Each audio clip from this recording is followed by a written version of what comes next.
break it free from the mainstream, the studio machine. I want it my way. Indie Film Nation, you know it's gotta be Indie Film Nation.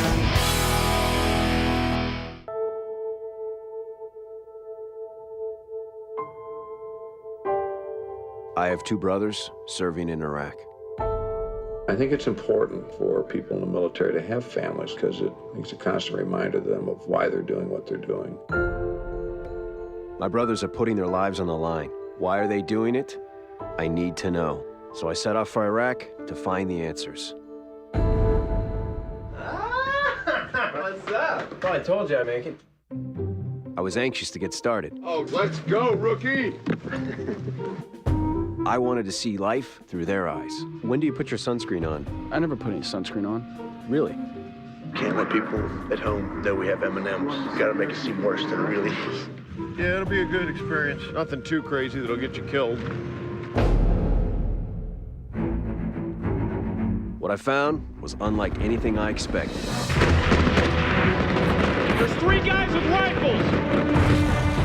My understanding grew of the tougher, uglier side of war that soldiers like my brothers know all too well. Imagine it's like you're rolling in the house fully geared up. It's like the best. I think he's changed. Joe's always really afraid to argue with me or yell at me. Now whenever he gets mad, he just screams. I expect you to fight! Sometimes I'll flip through the pictures of my daughter, my wife. He's sacrificing everything because he wants to make this world a better place for her to grow up in. These guys take you on as a brother. They care about you. Is it worth it if it costs your life? I'd give my life for America any day. Wouldn't think twice.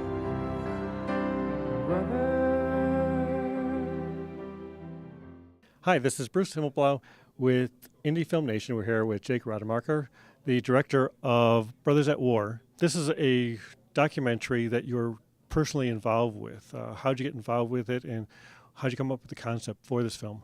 Well, my two little brothers came back from Fallujah. One was a civil relations officer on his second deployment, and then that was Captain Isaac Rademacher. My little brother, Joseph Edward Rademacher, was a corporal. He was a sniper in the 82nd Airborne. And they told me that what I was watching in the news wasn't exactly what they were experiencing in the field.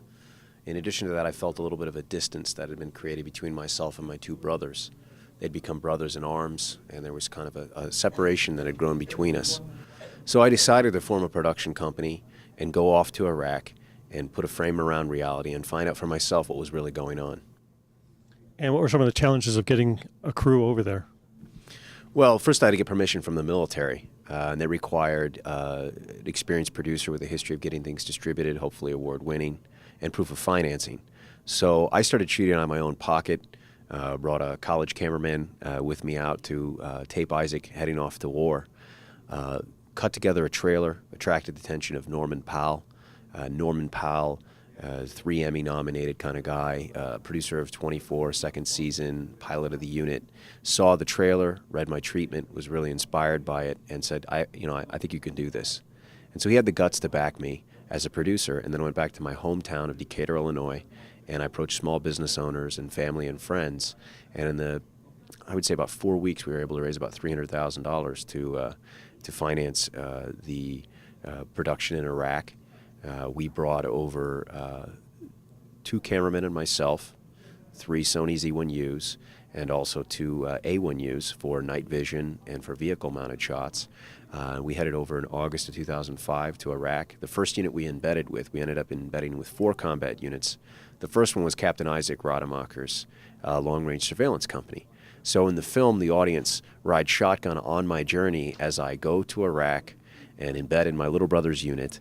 And quite honestly, watching me try and adjust to a war zone, someone who's never been, a little bit of a fish out of a water, and the audience, I think, gets a real big kick out of watching me kind of try and get my legs, so to speak, in this new, very, very hot and dusty environment.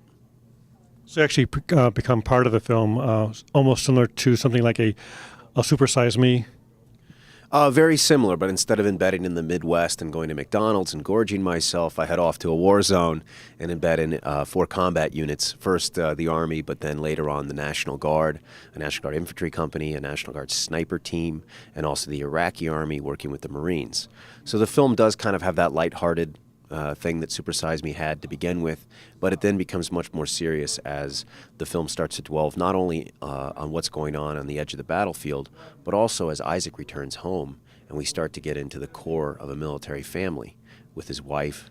His daughter doesn't recognize him when he comes home, and you get to meet my sister-in-laws and my mom and my niece. They all become kind of integral characters in the film, and the film starts to bounce back and forth between the edge of the battlefield and a portrait of the American warrior starts to emerge, but also back to the home front, and we start to learn who the families are that support these guys out there on the edge of the empire, so to speak. And being so personally involved with this film, how did you process it in post-production? Well, this one was where my heart was. My heart was really in this film. This is a passion project for myself and for everyone that came to work on it with me. We were very, very fortunate. We shot on Sony Z1Us right after they came out. We shot on 50i. We knew that we wanted to create a big screen look and a cinematic feel to the whole film. We wanted people to feel like they just dropped right into the middle of a patrol in the Sunni Triangle. And the great thing about shooting high def was you get all that definition. You get a chance to see stuff you wouldn't usually get to see when you see Brothers at War on the big screen. Well, the passion that we had was transferred by Ascent Media, Level 3 Post specifically.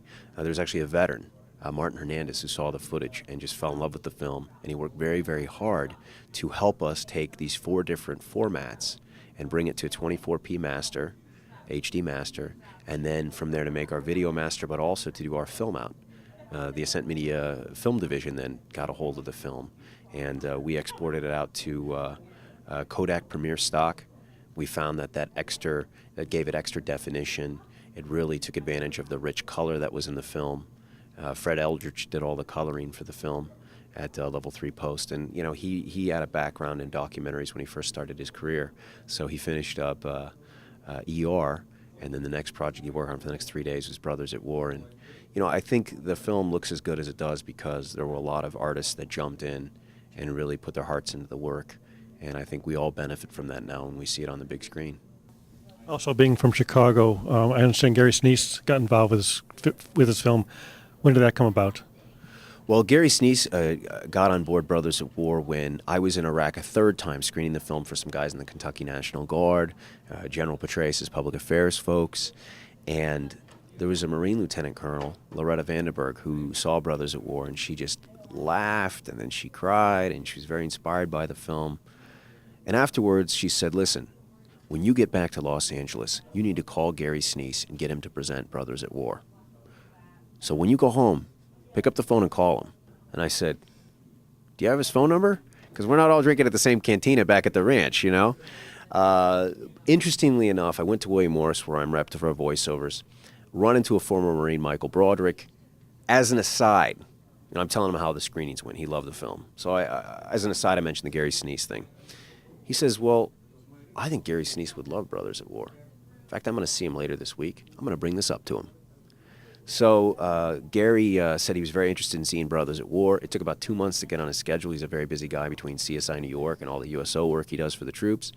But right before Thanksgiving, we're in a small screening room at CBS. Gary Sinise, Norman Powell, myself, and the film Brothers at War starts. And Gary's just totally into it from moment one. He starts laughing, and the beginning of Brothers at War is very funny. And then he gets into it. He's very emotional in the middle. And then at the very end, he just sat there for about 2 minutes. And then he said, Jake, Brothers at War is a very, very important film. And we started talking for about an hour after that.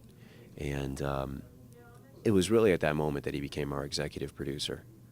He really jumped behind the film. He and John Voight hosted a screening out in Hollywood in the Fox lot for about 350 of their friends. Brothers at War got a standing ovation. But it became apparent that we needed to really prove the case of the film. So we took it out into the country. We've now played in 37 cities. So the film's really kind of taken off. A lot of people have embraced it, and a big part of it is Gary Sinise and his throwing his shoulder behind this and really championing Brothers at War. He told me that Brothers at War beautifully depicts what he's been trying to tell the American people about our military families for the last 5 to 6 years in his 4 trips to Iraq. And for those of us who may have missed this film, how can we catch up with it? Well, the first thing is look at brothersatwarmovie.com and see if it's playing in your city this week, because the easiest thing is just head down to the movie theater and put your $10 on the counter and watch the film. What other people are doing across the country is they're forming task force, and we have people pre-buying 1,000 tickets, communities rallying to see the film and bring it to their community.